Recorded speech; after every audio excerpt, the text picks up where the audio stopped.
আবার চলে এসেছি আমি তোমাদের সঙ্গীতা ম্যাম, তোমাদের পাঠ্য বইয়ের পাখির কাছে ফুলের কাছে কবিতার পরবর্তী অংশ নিয়ে। আগের ভিডিওতে আমি সম্পূর্ণ কবিতাটা তোমাদের পাঠ করে দেখিয়েছিলাম, তার সাথে কবি আল মাহমুদ সম্বন্ধে কিছু কথা জেনেছিলাম। আজকের ভিডিওটি আরও গুরুত্বপূর্ণ, কারণ এই ভিডিওতে আমি তোমাদের সাথে প্রত্যেকটা শব্দের ও লাইনের মানে অর্থাৎ কবিতার বিষয়বস্তু আলোচনা করব।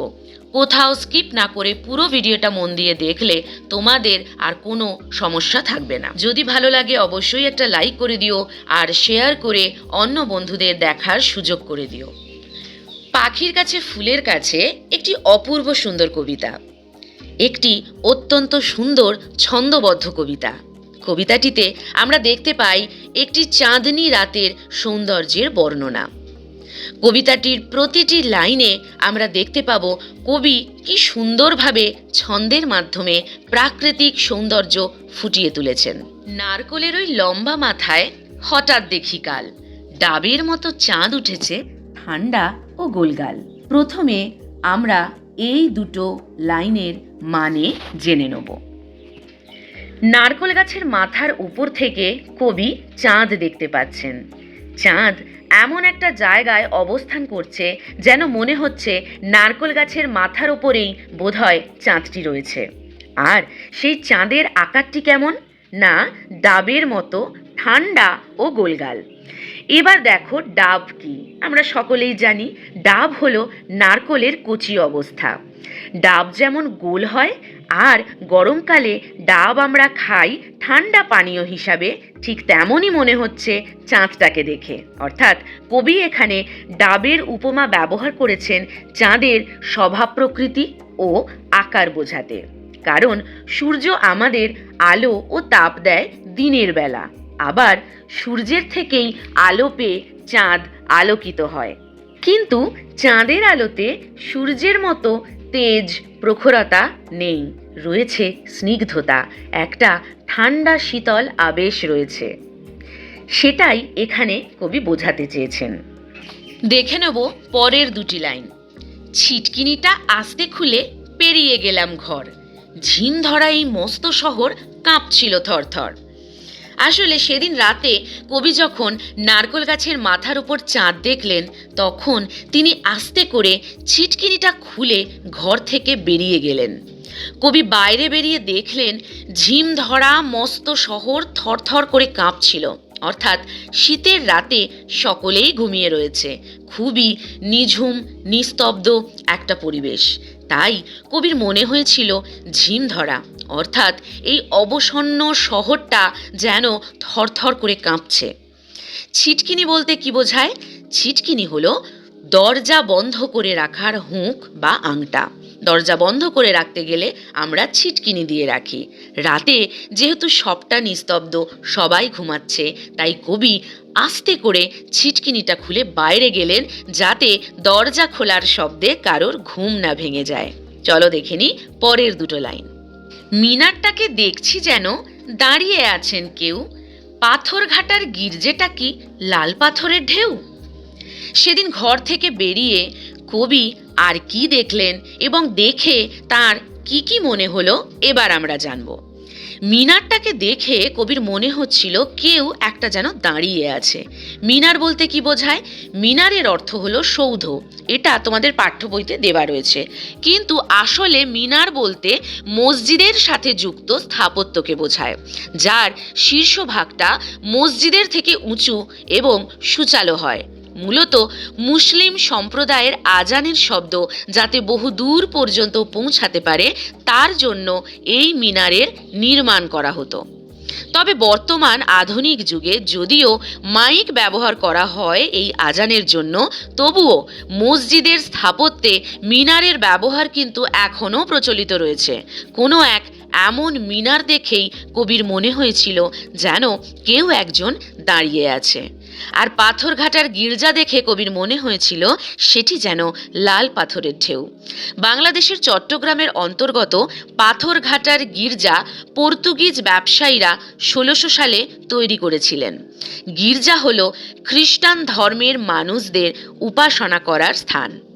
তাই কবির মনে হয়েছে যে এই পাথরঘাটার এই গির্জাটা যেন লাল পাথরের ঢেউ, অর্থাৎ লাল পাথর দিয়ে এমনভাবে তৈরি হয়েছে যেন মনে হচ্ছে লাল পাথরের ঢেউ বয়ে গেছে। চলো দেখে নিই কবি প্রথম স্তবকের শেষ দুটি লাইনে কি বলতে চেয়েছেন। দরগাতলা পার হয়ে যেই মোড় ফিরেছি বাঁয়ে, কোত্থেকে এক উটকো পাহাড় ডাক দিল আয় আয়। এবার তোমাদের মনে নিশ্চয়ই প্রশ্ন জাগছে, দরগাতলা কি? দরগাতলা হলো পীরের কবর এবং তার সংলগ্ন স্মৃতি মন্দির। সেই দরগাতলা পার হয়ে কবি যেই বাঁ দিকে বাঁক নিয়েছেন, ঠিক তখন কোথা থেকে এক উটকো পাহাড় এসে কবিকে আয় আয় বলে ডাকতে থাকে। উটকো শব্দটা কেন এখানে ব্যবহার করা হয়েছে? উটকো শব্দের অর্থ হলো অপরিচিত, অর্থাৎ কবি বলতে চেয়েছেন পাহাড়টির সাথে কবি পরিচিত নন। পাহাড়টা যেন এখানে থাকার কোনো কথাই ছিল না। কোথা থেকে উড়ে এসে জুড়ে বসলো এই পাহাড়টা। পাহাড়টা যেন কবিকে আয় আয় বলে ডাকতে থাকে। এবার পরবর্তী স্তবকটা দেখে নেব। পাহাড়টাকে হাত বুলিয়ে লাল দিঘিটার পার এগিয়ে দেখি জোনাকিদের বসেছে দরবার। এবার দেখো, লাল দিঘির যে পার বা তীর, যেটা পাহাড়ের গা ঘেঁষে এমনভাবে রয়েছে যে কবির মনে হচ্ছে এই লাল দিঘির তীর পাহাড়ের গায়ে হাত বুলিয়ে দিচ্ছে। এরপর কবি সামনের দিকে এগিয়ে গিয়ে দেখলেন জোনাকিদের দরবার বা সভা বসেছে। দরবার বলতে বোঝায় সভা বা আসর। জোনাকি কি? জোনাকি হলো এমন এক ধরনের পোকা যার শরীর থেকে রাতের অন্ধকারে আমরা আলো নির্গত হতে দেখতে পাই। তো সেই জোনাকি পোকাদের আসর বসেছে। আমায় দেখে কলকলিয়ে দিঘির কালো জল বলল, এসো আমরা সবাই না ঘুমানোর দল। কবিকে দেখতে পেয়ে দিঘির কালো জল যেন কলকলিয়ে উঠল। কলকলিয়ে এই শব্দটা হলো একটা ধন্যাত্মক শব্দ, যা দিয়ে নদীর জলের প্রবাহের আওয়াজ বোঝানো হয়েছে। নদীর জল যেন কবিকে দেখে কোলাহল করে বলে উঠল যে এসো আমরা সবাই না ঘুমানোর দল, তাই তুমিও আমাদের সাথে এসো। অর্থাৎ কবি এখানে বোঝাতে চেয়েছেন যে এই শীতের রাতে সবাই ঘুমিয়ে পড়লেও প্রকৃতি যেন জেগে রয়েছে। দিঘির কালো জল, জোনাকির দল, পাহাড়, চাঁদের আলো আর প্রকৃতির এই নানা উপাদান যেন কবিকে আহ্বান করছে, কারণ তাদের মতো কবিও যে জেগে রয়েছেন। কবিকেও তাই না ঘুমানোর দলে তারা টেনে নিতে চাইছে। পকেট থেকে খোলো তোমার পদ্য লেখার ভাঁজ, রক্ত জবার ঝোপের কাছে কাব্য হবে আজ। এই দিঘির কালো জল যেন কবিকে চেনে, জানে যে তিনি কবি, কবিতা লেখেন, কবিতা ভালোবাসেন। তাই তো দিঘির জল কবিকে যেন বলছে যে তুমি তোমার পদ্য লেখার ভাঁজ খোলো, আজ রক্ত জবার ঝোপের কাছে কাব্য হবে, অর্থাৎ বসবে কাব্যের আসর। এই কাব্যের যে প্রধান বক্তা বা যিনি আসরে কবিতা বলবেন, তিনি কে? তিনি হলেন স্বয়ং কবি। দিঘির কথায় উঠল হেসে ফুল পাখিরা সব, কাব্য হবে কাব্য কবে জুড়ল কলরব। অর্থাৎ লাল দিঘির কালো জল কবিকে যখন আহ্বান করেছিল না ঘুমানোর দলে এবং অনুরোধ করেছিল তার পদ্য লেখার ভাঁজ খুলতে, তখন লাল দিঘির সেই কালো জলের কথায় হেসে উঠেছিল ফুল আর পাখিরা। তারাও যেন কলরব করে বলে উঠেছিল। কলরব শব্দের অর্থ কি? কোলাহল বা অনেক মানুষ যেখানে সমবেত হয়ে আওয়াজ করে, সেই শব্দটাকে বলা হয় কলরব। কি বলে? কলরব করে বলে উঠেছিল। আর কি বলে কলরব করে উঠেছিল?